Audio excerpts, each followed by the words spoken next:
Жижици и петарди биле палени на земјана патека во Расадник. Кратко потоа пожарот зафатил огромна површина со дрвја, сандаци со пчели, па дури и неколку бандери за пренос на струја. Ова е официјалната верзија на истражните органи за огнот кој беснееше во Скопска кисела вода пред 3 дена. Пламените јазици допреа и до непосредна близина на околните станбени објекти.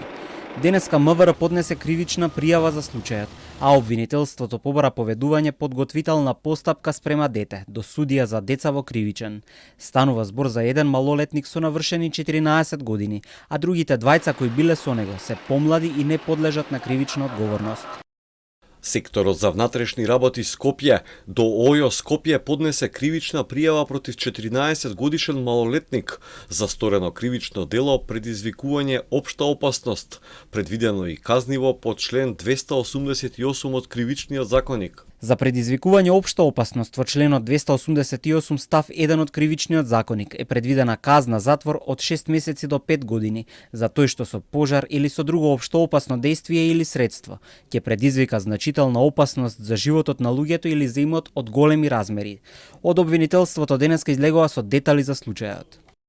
На 3 септември во попладневните часови детето на возраст од 14 години заедно со уште 2 деца палеле петарди и жижици на земјана патека во местноста Расадник. Како последица на тоа бил инициран пожар кој брзо се проширил на околната сува трева поради ветерот и зафатил површина од околу 3 хектари, дрвја, сандаци со пчели и неколку бандери за пренос на електрична енергија.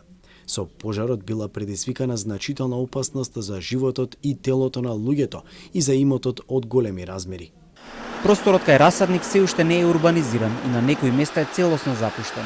Пред речиси 1 година општината Кисела вода одлучи новиот детален урбанистички план за Расадник да биде комбинација од најдобрите решенија добиени со меѓународен конкурс. Досега веќе требаше да се надзираат контурите на тој дуб. Се најавуваше и постапка за избор на планер, но такво нешто за сега нема поради тоа што општината во моментов има други приоритети, кажа вчера градоначалникот Ѓоргиевски.